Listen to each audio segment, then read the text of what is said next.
Hello, and welcome to the fifth event in our Maryland Climate Matters series. I'm Yvette Lewis, Chair of the Maryland Democratic Party.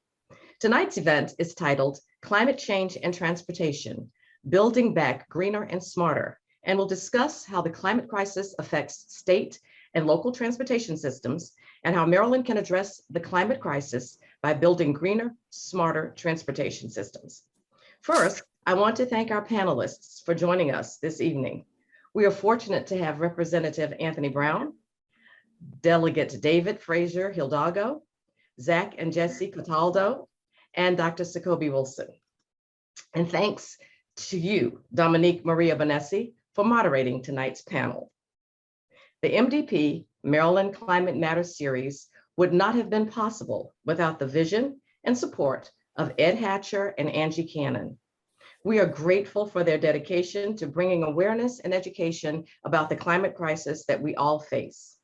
And I would also like to thank Arnold Richmond for his support. You all make these events possible, and we are so very grateful. Finally, thank you to everyone joining us online. We are so glad that you've tuned in to hear from these knowledgeable elected officials and panelists who are working to stem the tide of climate change and create a greener future for us all. Our moderator this evening, Dominique Maria Bonessi, is the Maryland reporter with WAMU DC's NPR station. She was previously the Baltimore City Hall reporter for WYPR. Her work has been published around the world and in numerous publications. Maria is an Spanish-speaking Cuban American who enjoys covering issues that impact people every day and finding experts with solutions to those issues. I will now hand it off to Dominique to introduce our panelists and begin the discussion. Thank you, Dominique. Thank you, Yvette. Thank you. Thank you so much for having me. I really appreciate it. This is a really interesting topic. At WAMU, we have a transportation reporter, we have an environmental reporter because we care about these issues in our community. And I've consulted with those reporters in my office, and we've come up with some questions for our panelists today. So without further ado, let me introduce our panelists. First, we have Representative Anthony Brown. Was elected in 2016 to his first term representing Maryland's 4th Congressional District. That's parts of Anne Arundel and Prince George's County. Brown is seeking the Attorney General seat this upcoming 2022 election. Congressman Brown is also a member of the House Committee on Transportation and Infrastructure, as well as the Committee on Veterans Affairs, working to build 21st century transportation networks and ensuring we keep our sacred promise to those who serve our country in uniform. Thank you for being here, Congressman Brown. Next, we have Zach and Jesse Cataldo, who are a father and son team from Massachusetts, whose mission it is to speed up the transition to a sustainable planet. They've traveled across the country and throughout Europe in a Tesla car, interviewing experts in sustainability and teaching people about how they can get the world off of fossil fuels. Their YouTube page has around 61 million views since they started their work in 2015. Thank you guys for being here. Thank you. And then we have Delegate David Frazier Hidalgo, has represented District 15 in Montgomery County in the House of Delegates since 2013. He is a member of the Environment and Transportation Committee and Vice Chair of the Montgomery County Delegation. He is Chair of the State's Legislative Latino Caucus. He's been a champion of several major pieces of legislation, including clean energy, banning fracking, strengthening laws on underage drinking, and industrial hemp. Thank you, Delegate, for being here today. Thank you. And we have Dr. Sacobie Wilson. He's an associate professor of environmental health in the School of Public Health at the University of Maryland, College Park. Dr. Wilson has 15 years of experience as an environmental health scientist in the areas of exposure science, environmental justice, environmental health disparities, and community engaged research. He works primarily in partnership with the community-based organizations to study and address environmental justice and health issues and translate research into action. Thank you so much, Dr. Wilson, for being here today. All right, so just to start, I want to talk a little bit about, earlier this year, the Maryland Department of Environment released its roadmap outlining what the state would need to do to reduce its greenhouse gas emissions by nearly 50% from 2006 levels by 2030 and reach a net zero emission by 2045. Can we talk a little bit about that roadmap first, and how does Maryland stack up against other states in their efforts to rely less on fossil fuels? Congressman Brown or Delegate Fraser Hidalgo, we can start with one of you. Look, Maryland has really been leaning forward in the saddle, if you will, when it comes to sustainability, reducing our impact on the climate, and whether that's in our renewable energy portfolio in terms of generating power and requiring that the portfolio consists of larger and larger percentages of renewable fuels, or whether it's the tax incentives that Maryland has passed previously, although some of them have expired, to encourage purchases of electric vehicles. The state's already also made investments in electric vehicle charging stations.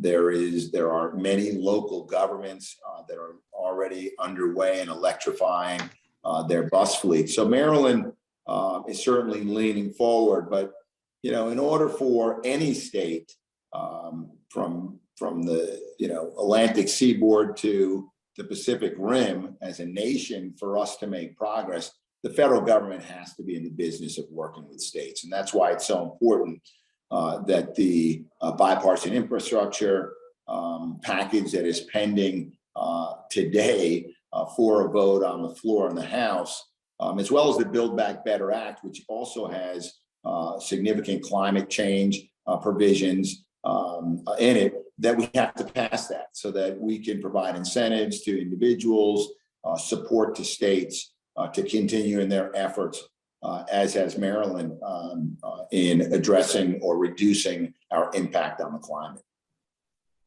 And Delegate, do you have anything to add? Sure. I mean, I can speak more directly to the Maryland piece.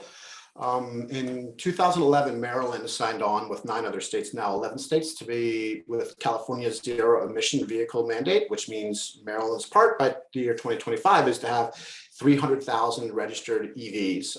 Right now, we're at about 37,000. It's important to note that while we have a long way to go to 300,000, we have registered a lot of EVs in the state of Maryland just recently in the last year. It's just really ramping up, which is good, but there's still a lot of work to do. From the state of Maryland's perspective and everybody's perspective, transportation is the #1 cause right now of climate change and emissions. So we really need to go as hard as we can toward the transition to sustainable transport, which is basically electric cars, whether that electricity powers, whether it's battery electricity or hydrogen electricity. I have my own opinion on which one of those is better. And I think that that's just kind of naturally winning in the race at this point. I think there may be 2 hydrogen-based vehicles registered in the state of Maryland. The rest are battery electric. And that part is really exciting. And that's the part that I'm concentrating on. We do need to do more, like the Congressman said, on our RPS. Our renewable portfolio standard is good. We need to do better. We have 37,000 vehicles registered in Maryland. We need to do better. And we just have to keep aggressively pushing. I feel like every day that goes by, there are more people that I talk to that are starting to really recognize climate change as real, as opposed to something else that can be pushed back on. So we have work cut out for us. We're doing a good job. We can do better. Yeah, I mean, part of that plan looks to get 500,000 electric vehicles on the road by 2030. So, I mean, there's a push there that in order to get there by 2030, you need a lot to happen. Are we doing this fast enough? And I guess I can put this question to Zach and Jess. How do we go about getting more electrical vehicles on the road in a way that's also affordable and for low income, urban, suburban communities in Maryland and beyond? I think one of the easiest and cheapest ways to do that is to look for some of the cheapest and easiest forms of electric transportation. You could be looking at e-bikes, especially for urban areas, and e-bike incentive programs. They cost a heck of a lot less than an electric car. Of course, that doesn't work for everyone. And I think that electric cars are coming down in price as we're starting to scale up production of them. So while it might seem like there's a problem where we haven't, actually been getting that far ahead, I think that as the prices of these vehicles come down, it's going to be a lot easier for people to justify getting them. And especially if a congressperson can get this this infrastructure bill passed with EV incentives for federal taxes as a rebate at the dealership. That's humongous for so many people. That could make such a big difference between buying an electric vehicle and not, is because sometimes you can't wait for that incentive to come in later. And some people don't even qualify for the incentive if they don't make it, if their salary isn't enough. Right. So I think now more than ever, whatever we move forward with in the state of Maryland, and I'm curious to the congressman's thoughts, it really needs to be cash on the hood. If somebody's going to go in and buy it, they shouldn't have to be able to make, they shouldn't have to make a certain amount of money before they can get it, before they can get some incentives and some help. It needs to be, you walk into the dealership and you pay $7,500 less or $10,000 less or whatever it is, and they get a check from the U.S. Treasury or however that might be implemented. I think that's important. So I'll just speak to that. I mean, so right now, as been stated, and we all know there's a $7,500 federal tax credit. Number one, I would like to see that processed by the dealer, so you don't have to wait until your end of year tax filing. That certainly would make it easier and more convenient, and then therefore more likely. There is a discussion on Capitol Hill to increase that incentive to $12,500, and that would be based on certain vehicles that are assembled in plants that are unionized, and I'm all for that because I support organized labor, and I think it's important that workers can collectively bargain for working conditions, benefits, and wages. So I like that. What I don't like is any phase out in the credit. There's less talk about phasing that out based on income than there is about capping the cost of the vehicle. And that does have some merit. If you can afford a $100,000 vehicle, maybe the $7,500 credit is not as important to you as someone who's looking to purchase a still expensive $35,000 vehicle, more moderately priced. That $7,500 probably does mean more to them. But of course, if our goal is to get to move expeditiously as rapidly as possible, all vehicles, all sort of cost brackets, then you'd want to eliminate the cap as well. So our goal is to extend that $7,500, perhaps increase it to $12,500. And that's one of the ways you increase demand. The other way you increase demand is if drivers understand and believe that it's convenient to recharge at home, which means there probably needs to be tax incentives to install a recharger at your home that can do it in several hours. It means convenience by the electric vehicle charging stations throughout America, and in the bipartisan infrastructure plan and the Build Back Better plan, we're focusing a lot on rural neighborhoods and urban neighborhoods that have traditionally been underserved. But it's got to be as convenient as going to a gas station. And right now, these are vehicle charging stations. They're, when I see them, I'm like, oh, there's an electric vehicle charging station, because it's such an anomaly sometimes, when you're driving around certain areas, it's odd to see them. Dr. Wilson, did you have anything else to add? Yeah, I think President Brown was getting to a point I wanted to make. You have to have a focus on equity in this discussion. So you think about multimodal transportation opportunities, you think about low wealth populations, many of them don't have access to cars. So, mass transit, it needs to be part of this discussion, but electrifying our mass transit is important. We want to have rapid transit through communities, but if their rapid transit is burning diesel, I'm getting to where I need to get to, but I've been exposed to pollutants that causing my kid to have asthma. So that electrification is important, right? The issue around, EVs, there's a group called EV Nord. There's one of the only, I think, groups in this country that's been focused on equity and EV access for communities of color and low wealth communities. And the charging infrastructure issue is a big issue. The issue in our state of Maryland, we do have, as the delegate mentioned, we have this whole focus on zero emission EV vehicles, but I think not enough focus has been put on equity. So how are we making sure the folks in Langley Park are getting those vehicles? How are we making sure people in West Baltimore, East Baltimore are getting those vehicles? How are we making sure that, yes, this rebate is great and I can afford, a vehicle and be fine, but we got to look at issues of the used car market. There's been some concerns around that. But if you want to get greater penetration and making it more accessible, we have to bring a used car market in for folks as well. So there are a number of opportunities to look at these issues. But I think, as Representative mentioned, Delegate mentioned, these are important issues. But from an equity perspective, how do we make sure low-wealth folks get access? And also, there's a workforce development component too when you think about the infrastructure bill. Build Back Better, right? The jobs, creating economic opportunity structures around EVs, zero emissions and electrification, renewable energy. That's a package that's important for communities. So in transportation sector, yes, but even beyond the transportation sector, looking at housing sector as well, other sectors holistically, and how you create opportunity, I think is a way forward as well. I want to go back to this, the sustainability plan currently that Maryland has. We have this very, very forward-looking plan about electric vehicle on the roads, but at the same time, Maryland is looking to expand parts of the Beltway and I-270. And I'm just curious to know how Delegate Fraser Hidalgo and Congressman Brown, how you see those two plans squaring up with each other. Well, let me weigh in on the 270, the governor's Beltway expansion plan. I mean, I was very much opposed to the plan, particularly as initially rolled out. I mean, Governor Hogan's plan did not address issues of equity, as Dr. Wilson's mentioned. These sort of like Cadillac toll lanes, they've proven to be ineffective in parts of Virginia.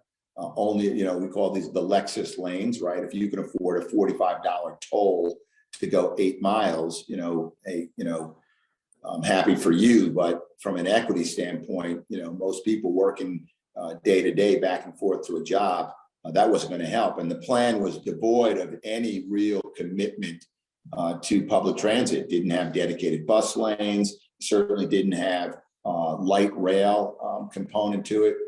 So because of the opposition coming primarily out of Montgomery County, there's a lot of opposition in Prince George County. We were successful, to no pun intended, but to derail that plan.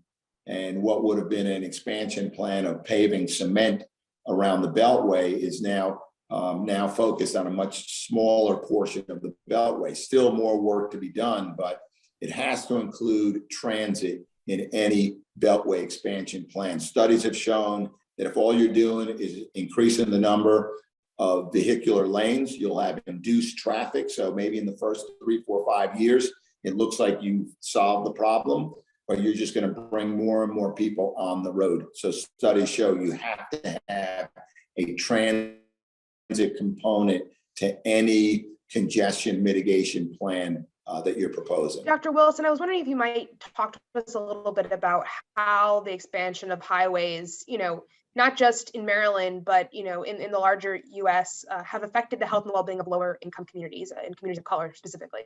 Yeah, and thanks for taking me up, Representative Brown. I think if you look at the history of highway sort of expansion in the country, you can look at the National Highway Defense Act. Y'all know the history of, we talk about the whole term of urban renewal was really urban removal. It was actually implicit or stated policy to build highways and byways through Black and brown communities to remove them as a form of displacement, right? As a form of expulsion.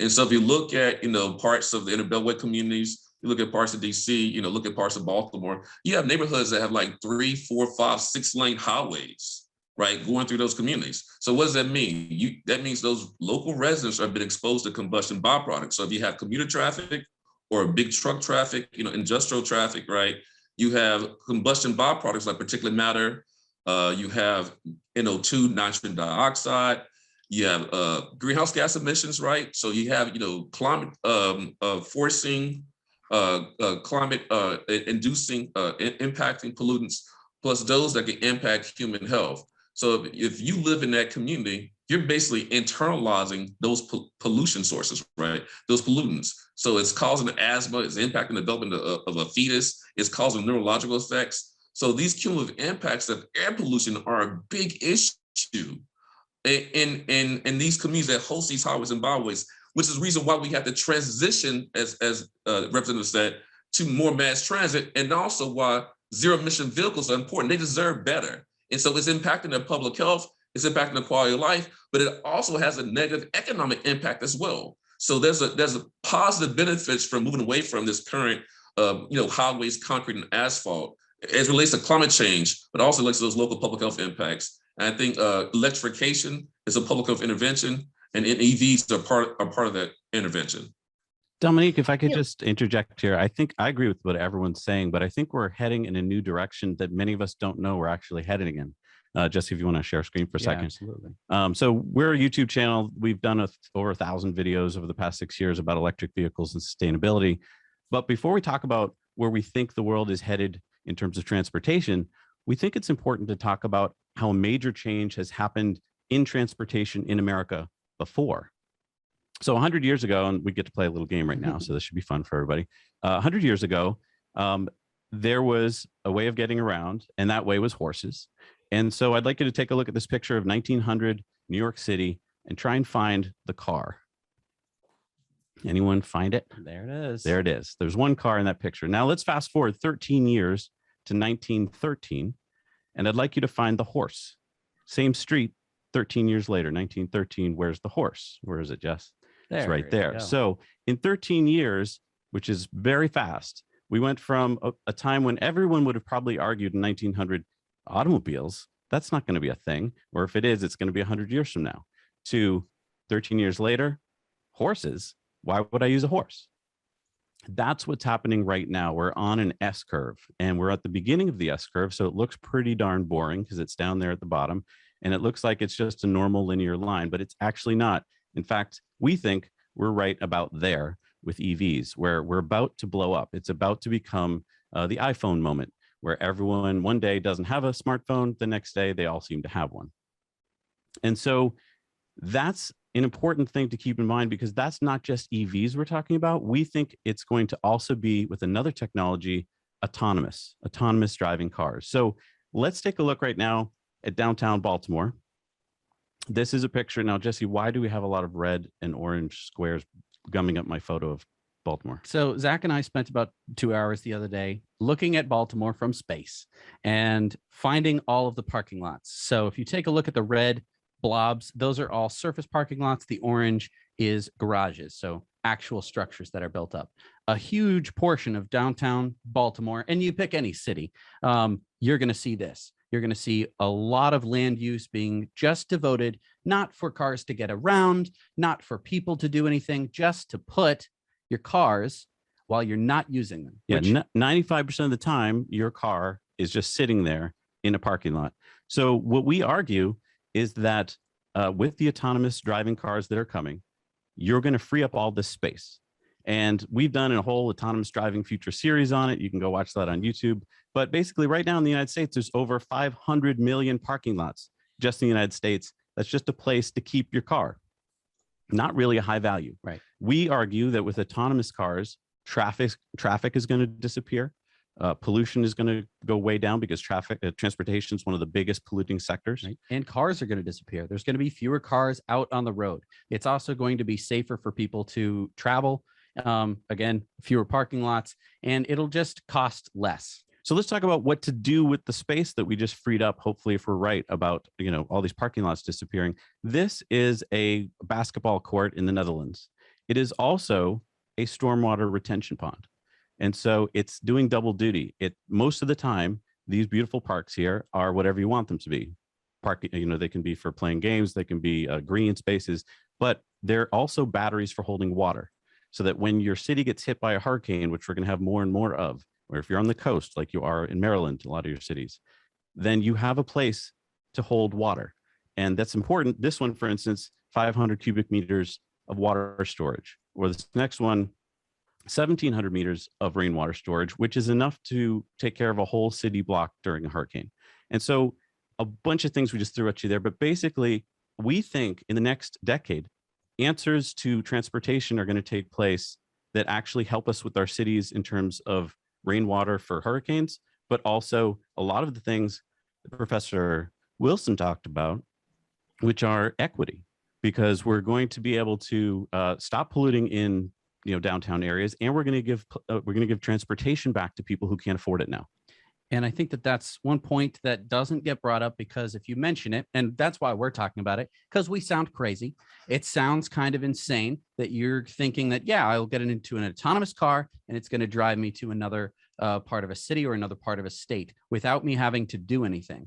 And what that means is it reduces car ownership. So fewer people are going to need to own a car, just like Uber in cities. A lot of people in cities now don't need to own cars. They used to not, back before the day of Uber and the likes, but even fewer now own cars. And even out into the suburbs, fewer people have decided to own cars, either because they've found that public transportation works for them. And I don't want to take away from public transportation. We'll move to that But next. I'm just saying, full self-driving cars and autonomous transportation, they are coming, and that will bring with it equity, as long as our lawmakers ensure that there will be equity. Mm. So I going to your point there. So are you saying, you can create sustainable transportation, with sustainable land use practices? Is that what you're arguing? Yeah, exactly. And the hard part here, though, is because we have two disruptive technologies that are meeting at the same time, it's very hard to see what that's going to lead to. It's very hard to see that the automobile is coming from the horse. And here it's really hard to see, because it sounds crazy, like Jesse said, that, an autonomous robo-taxi is going to drive you to work. It's hard to even believe in that. If you don't believe in that, you can't believe in all the things that will flow from that. And it's hard to see the benefits, switching from the horse to the car. Oh, great. There's no more horse poop everywhere. The downsides is exactly what Professor Wilson was mentioning. You're ending up with pollutants in the air that might not be on the ground, that get into people's lungs and don't just smell bad. You might not smell it at all, right. But it could be having an effect on your life. When we're switching to EVs, are they going to be perfect? No, they still produce tire wear. And the tires that are actually wearing away on concrete in asphalt surfaces, they do create a bit of pollution. It's not as much as a diesel truck, but it is something to consider and to think about as we march towards greater equity and getting rid of those sources of pollution, or at least, putting them underground or getting them away from people. Dr. Wilson, they were mentioning about autonomous vehicles and electric vehicles. Any thought there to equity that we were talking about earlier? Yeah, no, I think it's a great point. Just as a quick aside, I'm a big investor in autonomous vehicle stocks. So just as FYI, but I think what's this disclosure? I'm kind of biased. So it's exciting for me from being a science fiction guy, science fact guy, to see movies coming to life. And so it's really exciting to see those future technologies. But when you think about Baltimore and the examples provided about the impervious surfaces of the parking structures, how are we going to make sure, again, that if you think about, as we get to that autonomous vehicle future, that we also are taking care of some of the mass transit needs of today, right now? Like, I know the curve, we're going to see change and explosion, but what about the Baltimore Red Line project, for example? I mean, that's a huge project that didn't occur, that would have led to job opportunities, would have got cars off the road, right? Would have got people into opportunity, right? Connect them to infrastructure better. We need a Baltimore area transit authority, right? So, and then as we think about, those parking surfaces again, how do we make sure that as we have the autonomous vehicles and the zero emission vehicles, that we're bringing back in natural infrastructure? One of the great things is with the autonomous vehicles, that's keep that. But then some of those highways and byways, they need to be transitioned back to greenways, right? We didn't have car-free zones. And I know Zach and the team have looked at, the European models of some of the car-free zones as well. We need to bring that into the US. So I think it's a combination of autonomous vehicles, zero emission vehicles, transforming some of our highways and byways to greenways, and turn those parking structures into green infrastructure. Think about the whole food, energy, water nexus, stormwater management, right? Creating food cities. There's so much that can be done when we, as Zach and the team talked about, as we move away from these pollution-intensive cars, that we actually create healthy community ecosystems. And I think that's part of the goal of this discussion and the future we want to get to. I definitely want to turn to public transit now. Much like Metro expanding throughout the DC region, some say we need an integrated rapid transit system that's reliable for riders, affordable, and regular enough to change commuting patterns for private cars. How do we get there? I guess, let's start either with the Cataldos or Dr. Wilson. how do we get to make sure that we can have some sort of integrated rapid bus system, that it's not just in Montgomery County or just in Prince George's County, that it might be interconnected throughout the region. That way people in those outer metro areas and those suburban areas of Maryland and even Virginia can get to, wherever they need to go. I think that you're right. Public transportation is a very important aspect to this. And I think that electric buses present a huge opportunity. Whereas before, just as Dr. Wilson was saying, you'd be putting in a bus line and you'd have diesel buses driving through people's neighborhoods. Now they can be electric. I think that it's important as we go forward, and as like we were talking with autonomous vehicles, there will be a sort of consolidation of power when it comes to who's on the road. And this exact same consolidation of power happened at the turn of the century. As the car began to come out, the road was no longer for people. You used to you'd look at a street and it was horses and people. And pretty soon, as deaths started to mount from automobiles driving around and hitting people, the car companies went, well, how can we stop this? How can we stop the people from dying, but how can we make sure that cars stay on the road? And what they said was, well, we need to get everyone off of the road, and we'll put little bridges, little sidewalks, and you can walk between there. And if you walk anywhere else, you're a J, which meant that you were an idiot. They were just implying that anyone who would cross the road, not at those little bridges, was an idiot. And so that changed our entire culture and led to a lot of the inequality that we see these days. And so I think what we need to do going forward is implement a strategy for, yes, buses and public transportation, but also taking back highways and large roads that break up neighborhoods. I mean, one simple way to do that could be to just bury the darn thing. Oh yeah. Sorry, Zach, go sorry. ahead. If you could allow sharing screen, we'll just show you that, like right now in Las Vegas, the Boring Company is making tunnels that are going out throughout Las Vegas to move people around. 57,000 people per hour will be moved up and down the strip to the airport, to the universities, underground in tunnels. That takes back your city so that you now have the surface area for what you want to do on it, instead of just vehicles moving around. And you might say, well, that sounds expensive. Tunnels are like one of the most expensive means of transportation. The good news is there's been new technology with tunnel building. And so by building them with electric tunnel drillers, you now get cheaper tunnels. In fact, in Las Vegas, the reason they went with the Boring Company is because it was 3 times cheaper than the next bid, which was for light rail. And it'll actually move more people around cheaper. So it's, again, an out of the box way of thinking. It's kind of a crazy thought that tunnels can't possibly be the answer. They may be the answer. Delegate Fraser Hidalgo, just wondering, when will we be seeing a transition to electric buses in Maryland, maybe? So great question. For the last 3 years, I've been working on transitioning to electric school buses. So we in Montgomery County had a really, really huge win, because in the last year, I think it was about 5 or 6 months ago, Montgomery County signed the largest conversion of school buses to electric in the country. It was a $159 million deal. And in 12 years, 1,300 school buses in Montgomery County, 1,300 will be transitioned to electric. And it's important to understand how important that is for kids. The particulate matter on a school bus, PM 2.5, that's what you're seeing on school buses. So when you take your 5-year-olds and 6-year-olds and you stick them on the bus, you're basically putting them into an encapsulated place that is filled with pollution that causes asthma, pollution that causes learning disabilities, pollution that causes all kinds of respiratory issues that both Zach and Jesse and Dr. Wilson were talking about earlier. So Montgomery County will take about 12 years to get all of that turned over. I'm working on another bill to help the rest of the state do it. But it's more important now than ever. And I think what happens when I talk to people, particularly when I'm trying to get votes for these bills, we get stuck in doing the same thing we've done generation after generation after generation. I walked out to the corner and my mom and dad stuck me on a school bus, so that's what I do with my kids.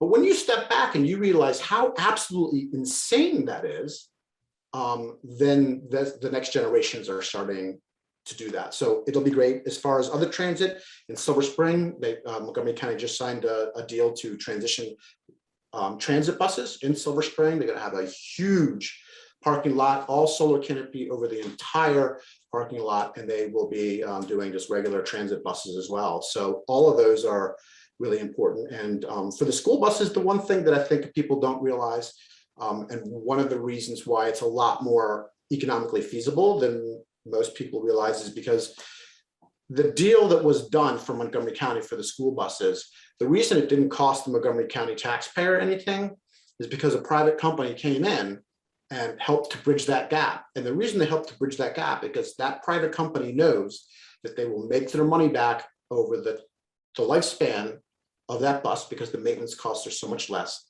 But more than that, those 12 or 1,300 school buses have huge battery packs, 200, 215 kilowatt hour battery packs.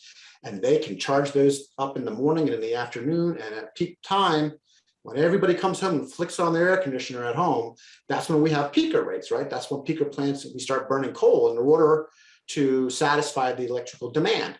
Well, if you can charge up all those buses via solar, so you're not burning coal at all, and then you take the whole coal offline completely because you just drain the batteries at the end of the day for a few hours. It's a win from an environment and climate change perspective. It's a win from a public health perspective from our kids and our bus drivers in the neighborhoods.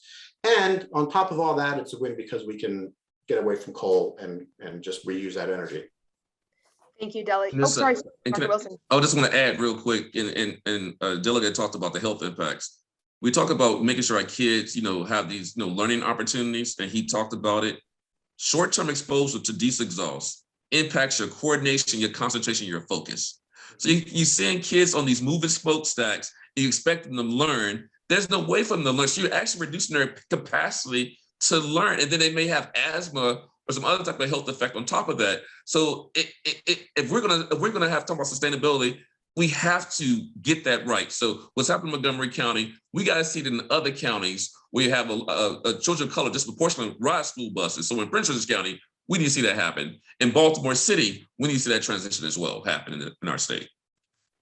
I want to go to something a little bit controversial. Unfortunately, Congressman Brown had to leave. He's got some voting on the Build Back Better bill that is happening today. But the maglev train would get a rider from New York to Washington, D.C. in an hour. But many Congress members in Prince George's County are concerned that it doesn't stop the county. Oh, sorry, that it doesn't stop in the county and it wouldn't directly benefit the county.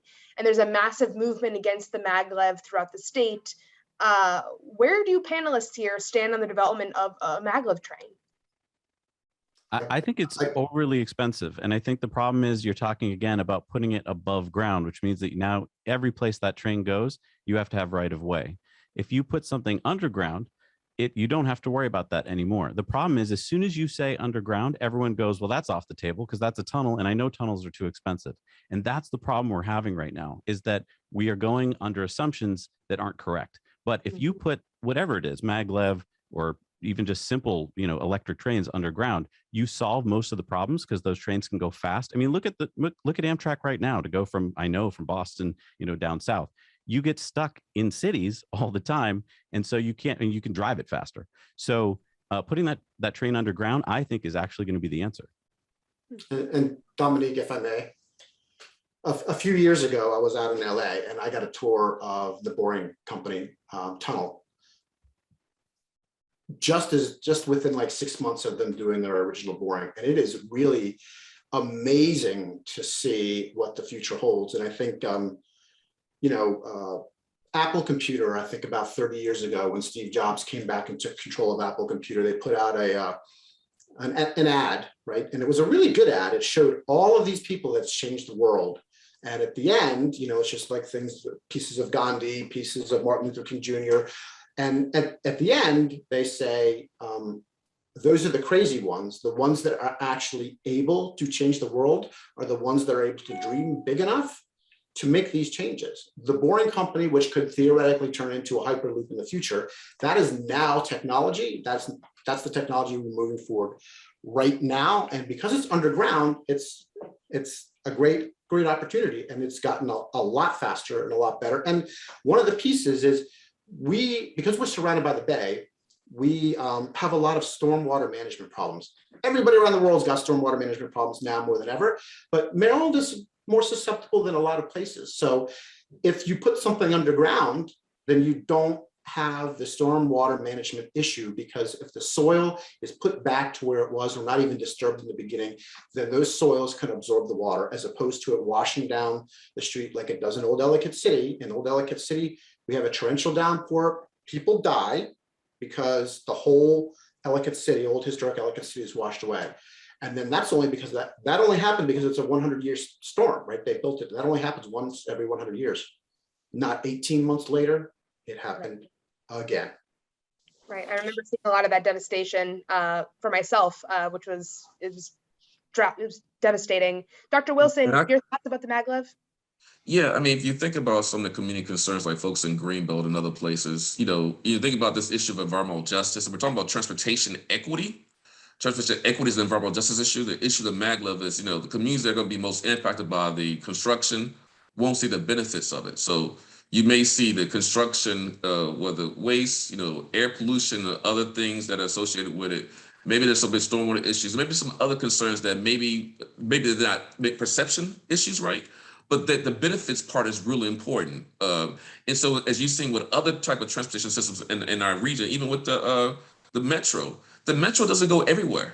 I mean, that's why you have to have the purple line, because you had inequities in the access to the transportation infrastructure. That's one of the big issues that's been raised about folk who will be impacted by the construction of the maglev. They're not benefiting from it. And there's some environmental concerns too. So I just wanted to share that we have to make sure when it comes to transportation, autonomous vehicles, zero emission vehicles, that just equity and justice is at the core, because a lot of these folks were left behind by transportation projects and programs that didn't benefit them, that gentrified their neighborhoods and left them dealing with the pollution. So I just want to just make those comments. And then my final question before we turn to some Q&A that we got prior to this panel today, Senator Paul Pinsky's Climate Solutions Now Act, I guess this question is for Delegate Fraser Hidalgo. His Climate Solutions Now Act was not approved by the state legislature this year in 2021. It called for planting 5 million trees by the end of 2030 with a particular focus on underserved communities. It also calls for electrifying the state's vehicle fleet and building net zero state buildings, among other measures. What are the chances of this bill getting passed in the 2022 session, Delegate? The short answer is I'm not sure. And the reason I'm not sure is because that bill took up a lot of legislative time last session. I had a bill that I had electrifying the Maryland state fleet. So all the state fleet vehicles, they should be electric, right? I held my bill because that was in that huge omnibus bill. And when that omnibus bill failed, then I worked as hard as I could to get my individual bill out so that all the cars we buy are, from the state fleet. And it died on Sunday night on the House floor. I watched it at 11:30 at night. It got out of the House and people were like, hey, congratulations, Dave, you got your bill. And I'm like, yeah, no. It got out of the House. It still has to go over to the Senate. I need another week. It was crazy. So I don't know how that's going to play in the future. I will tell you that a lot of people, that other bills like that died because of that. So I think that there is going to be more interest in passing smaller individual bills as opposed to one big omnibus bill, because when it goes down, it's like a big vortex and it takes everything with it. And it was very disappointing. It was extraordinarily disappointing. With that said, there were some wins. We did get some wins out of it. Some of the individual bills in the end did pass in the 11th hour, not as many as we'd like, but we did get some. Can I add, not necessarily to that specific bill, but in general, some opportunities for our state? There is what Representative Brown is doing right now with the voting Build Back Better and the infrastructure bill. You do have this Executive Order 14008 that focuses on climate change and this initiative called Justice 40. Basically, as we move to a clean energy economy, 40% of the benefits should go to disadvantaged communities. When we talk about the clean transportation, that's an opportunity. So I believe that Justice 40 initiative is something that we should be looking at in the state, our legislature in the 2022 session. How can we bring that down to the state level to capture some of the things that the delegate just mentioned, the clean cars, right? What we're talking about, autonomous vehicles, charging stations, right? Zero emissions vehicles, I think there's opportunities there. And so that Justice 40 framework, I think, is a very useful framework to really, again, deliver these solutions for all Marylanders, particularly ones that have been left behind, as I've said in my previous comments, and who left with the harms, not getting the benefits, but getting all the harms. So how can we make sure they're getting more of the benefits? And so what would we do? That Justice 40, it says 40% of benefits should go to these communities. What I'm saying is, others are saying, we have a floor, 40% of the direct investments. So that direct investments as it relates to this clean transportation should go to those communities. So I just wanted to put that out there as a framework for this 2022 session. Yeah, so we're going to turn to some Q&A. These have been selected by Yvette Lewis to incorporate into our discussion here. One of the big questions I think everyone has is, you know, we're going to be electing a governor next year, 2022 elections. What would a Democratic governor mean for the future of sustainable transportation in our state? And this is for anyone. Everything. I can go, if anybody else wants to go ahead, go, or I'll. Look, I mean, you know, we have made progress under the current governor over the last 8 years. We've made progress on electric vehicles, right? We're now at 36 or 37,000 registered electric vehicles in the state of Maryland. And the governor has done some work with that, has done some work as far as electric vehicles are concerned. But there is so much to do, it's mind-boggling. I mean, we have to do, like I had mentioned earlier, I think it's really, when we talk about tax credits and incentives, we need to have that money on the hood of the car when somebody buys it. You can't just have a tax credit, because if they don't make enough money, they're not going to get that. And that's a little frustrating for me. As far as the rest of the state is concerned, you know, we have our RPS, our Clean Energy Jobs Act from 2019, which is 50% by 2030. We have a lot of work to do. Marylanders spend $15 billion every year. Our ratepayers, we spend $15 billion every year buying electricity that's been generated outside of the state of Maryland. It's been generated in West Virginia or Pennsylvania. And then, you know what they do? Oh, great, thanks for the money. We know you're not burning coal, so we'll burn the coal. We'll send you Maryland the electricity. We'll send you the bill for it. And as a little cherry on top, what we'll do is we'll allow all that pollution from those coal-fired power plants just drift right on into the state of Maryland. So we have to generate our own electricity, and we have to deploy it. And the fact that we don't still, 14 years later, don't have wind turbines generating electricity off of the coast of Ocean City because somebody's upset that it might disturb their view is absolutely ridiculous. We should have these wind turbines up a decade ago. And that's on the governor. Like, just to be clear, that piece, that's on our governor. Yeah, I'm gonna add to the what Delegate said most of it, just to add a little bit. I think the record on environmental justice, because this is environmental justice again, for me, is poor from the current governor. We need a governor who's going to focus on environmental justice, who's going to focus on equity, like, you know, your view shed. You're going to impact my view shed. That's the point that the delegate just mentioned, right? This whole issue of renewables, right?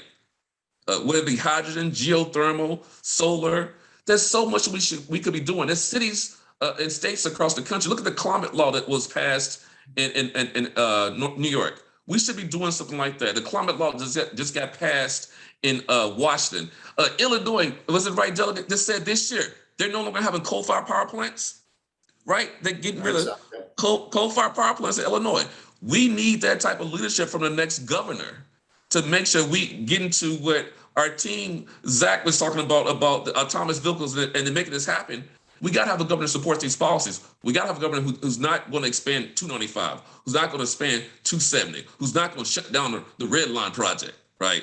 There's a lot more needs to be done, and we need to see strong leadership from the governor on these transportation equity issues, and also on the connected environmental justice and public health issues. I'll stop there. One tiny little thing, I think, and I mentioned it before, and Dr. Wilson just mentioned it again, and that is, if you are against seeing a wind turbine miles off of the coast of the state of Maryland because it disturbs your view, then I think it's incumbent upon you to think about, okay, well, then where do we generate that electricity? And who gets harmed because we're generating that electricity at some coal-fired power plant in some neighborhood? I'll let Zach's ready to go. Zach, Yeah, I mean, to your point, Delegate, if you look at Texas, if you look at Oklahoma, these are states you never would have guessed would become leaders in wind energy. They looked around and they said, what do we got a lot of? Space. You guys have space right off the coast. And you have an excellent point, which is you could turn your state into an energy powerhouse. Any state can. That's the beauty of it now, is that the funny thing is we've always thought about energy as coming from somewhere else. Why does it have to? The sun shines every day. It hits the earth. The wind blows every day. Now that we have batteries to store it, we have a solution. So I think that's what the government should be focused on, is incentives to making sure that we're creating our own power, and to focus on big and small issues. I mean, yeah, it's great to talk about large things, but also focusing on small community projects that you can do. I mean, just, you know, putting in a garden in a old parking lot, you know, a place that used to just accumulate heat. You couldn't walk through it, you know, in the height of summer, can now be a beautiful place creating food. And again, back to equity for people who might not be able to afford food. Those very small things also should be focused on by even the governor, to just, you know, division down and to figure out who should be working on that. I want to get Let's to add- some of the other Oh, questions sorry. here. Yeah, go ahead. I'm I sorry. Go ahead. apologize. We've got a you're few fine. minutes left here. Which piece, I mean, Jess was talking about a little bit about how, you know, we need to work on smaller projects. Which piece of transportation infrastructure should Maryland focus on first? And what is the order of importance for other transportation structures and systems?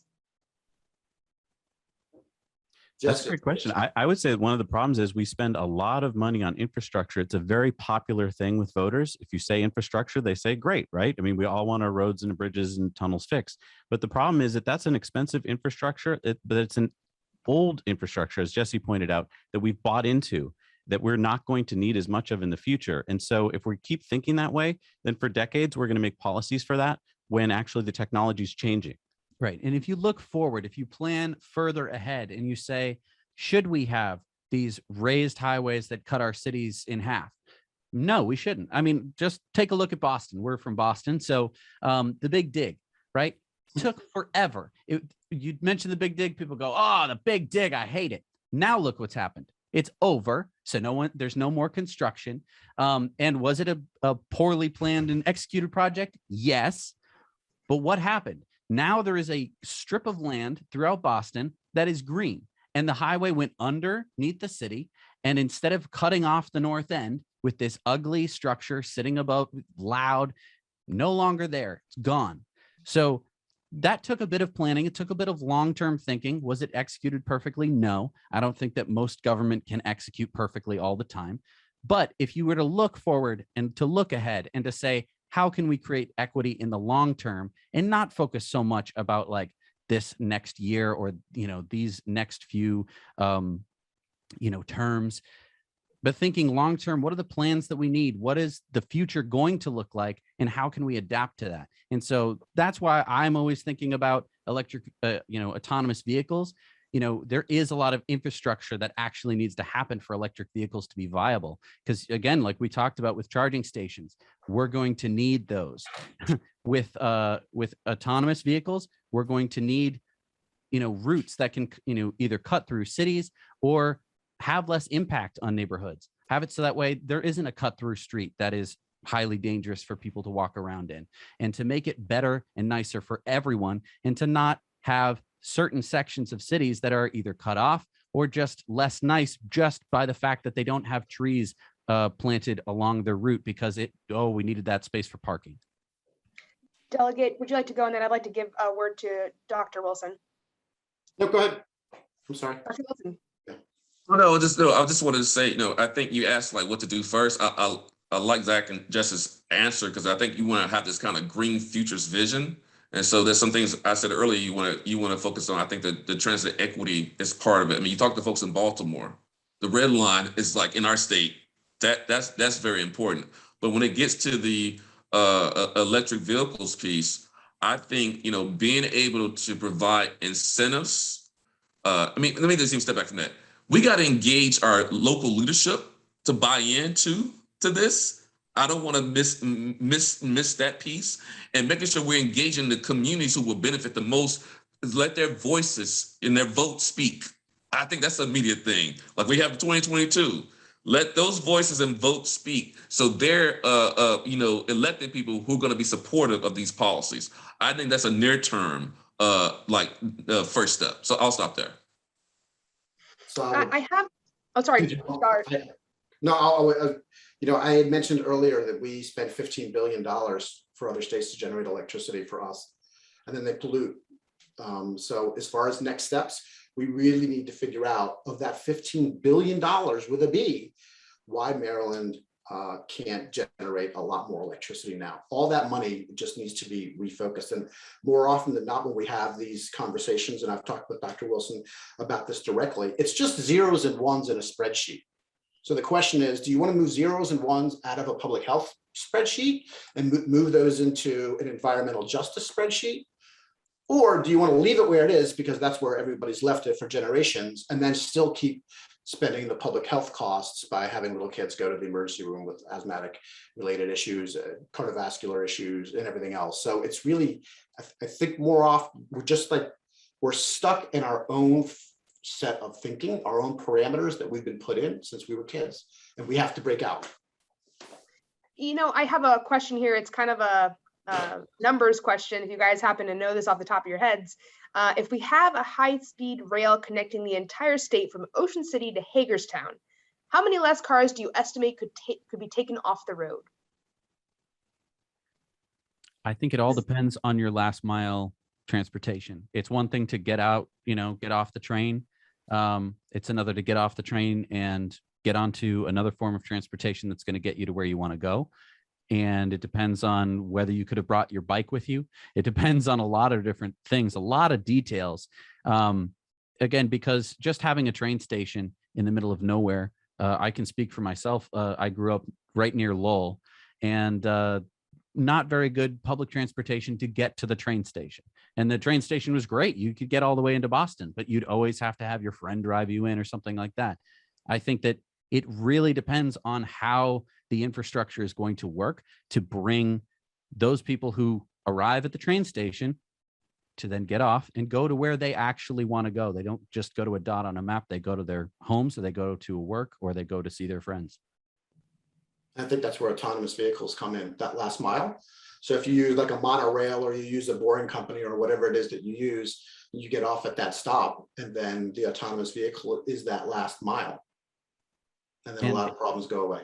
And there's so many benefits there, because the autonomous vehicle can zip over to one section of the city, and then when it's going down a residential street, it can be speed limited. I mean, I can't tell you how many times I've been on a residential street, have someone drive by me going 50 miles an hour, even if it's in the middle of a city. People love to do that. People love to, and it's loud and polluting.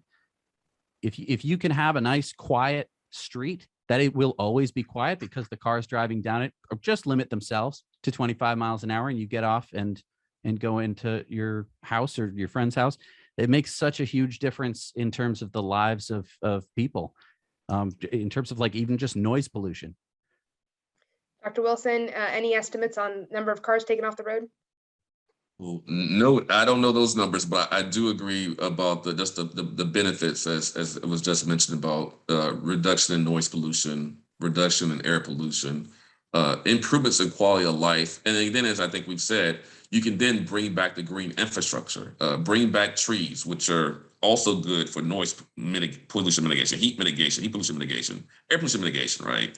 We talked before about how you can transform neighborhoods. So I think there's a lot of opportunities to, it's like, as I said earlier, it's green futures by getting those cars off the road. And it's really making sure that we are having more balance with nature, and also creating those opportunities for folks to have healthier lives and a healthier economy too. I think we can get to a healthier economy, which is a really important part of this discussion, a much healthier economy with EVs and rapid mass transit and with autonomous vehicles. Dominique, I can throw one number at you that you were asking about. Is it's 250,000 cars go up and down 270 every day. 265,000 cars up and down that one road every day. So I can't do the math from there, other than it's a lot of math. Yeah, we'll let folks do the math at home. Yeah. Well, thank you all so much for being here today and for speaking with us. Hopefully we'll see some of this come into action now in the coming few years. We'll see how it works. Thank you guys again, and back to you, Yvette.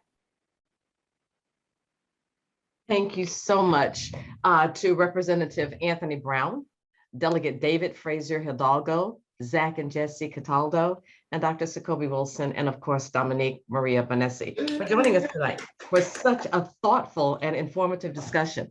You know, I get so excited when we do these because I have high hopes for how good they're going to be.